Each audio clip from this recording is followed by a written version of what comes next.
that the agenda that is being pushed through our schools is, just my opinion, but somewhat nefarious when it comes to some of the activities. So let's talk about furries.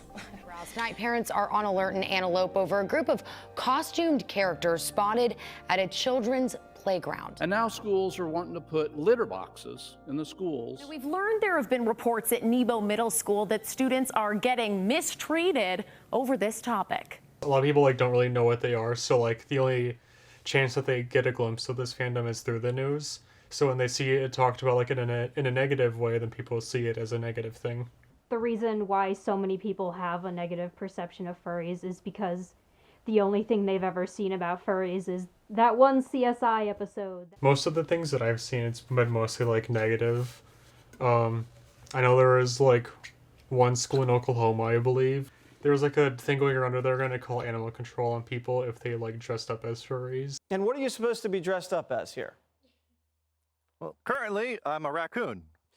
And why are you dressed up as a raccoon? My name's Juniper, and I have been in the furry community since, I believe I want to say 2018. Well, my name is Sammy, and I've been in the furry fandom for about 4 years now, and I am a sophomore at Stout currently.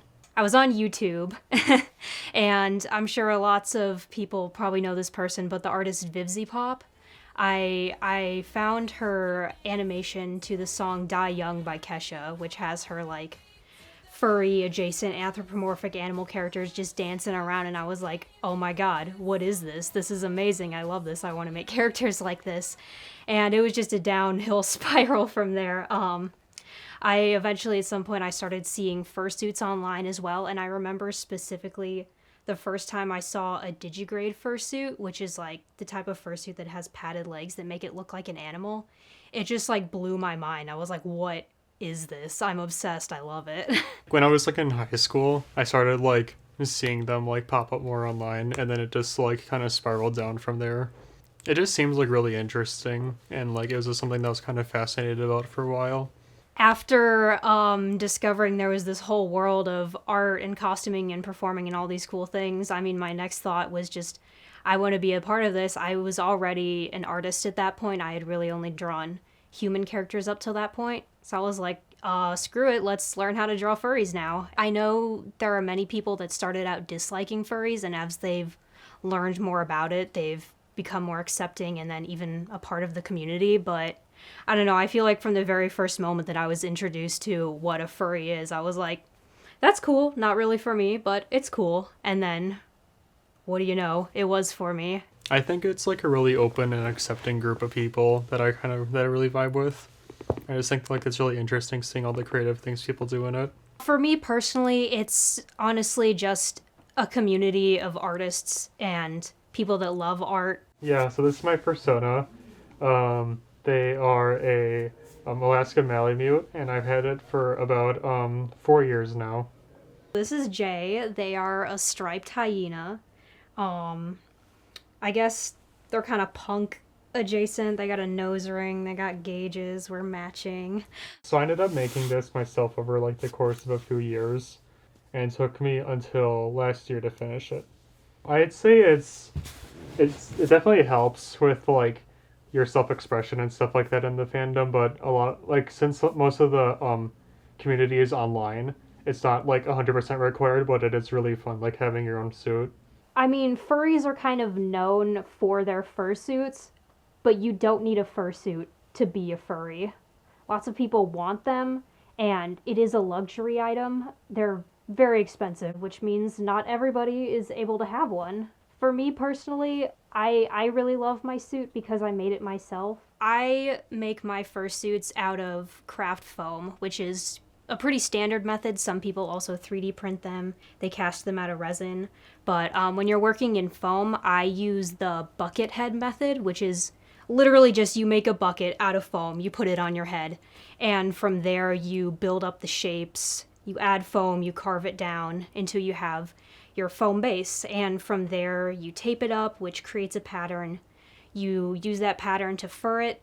It's a huge mix of everything. If you are using foam, you need sculpting. It's almost kind of like working with clay, the way you sculpted into a 3D form. And then, of course, sewing is a big one, hand sewing and machine sewing. I landed on making this suit, which I'm still really happy with it. There's a few things I would change, as it's, let's see, I think this suit is about 2 years old now. I kind of just wish people like would like know that it's mostly like a hobby and not like a complete like devotion to like a sort of lifestyle, as I've heard a lot of people kind of like describe it as. I would say over the past few years, I think media perception has been getting slightly more positive as the furry community grows and more people, I guess, interact with furries in real life and realize we're just normal people with a weird hobby. There are lots of kids in this fandom, just kids that want to express their creativity and their individuality in weird ways. Weird deemed by most people, and like that's fine, just let kids be kids, you know? I think that there's a lot of portrayal that is negative, but as time is going on, it's slowly getting better, just as it becomes more visible and just people become more progressive as a whole society. I would say that it's gotten better, but I don't think it's necessarily to a point where we feel like we're accepted by the mainstream, because there's still so many people that get misinformation and go about all of this negative aspect about us. So I think that we're better than we were in the early days of the 2000s, but I think we're a far cry from when we can say that we're going to be generally accepted by everybody else. I've seen news things about conventions that are amazing and like super positive in terms of how they cover furries. There's just like a few things, mostly on social media, that are like cherry picking the bad parts. Well, the furry fandom does like a lot of like charity work and stuff, and if they covered that a lot more in the media, I feel like there'd be a better perception of them.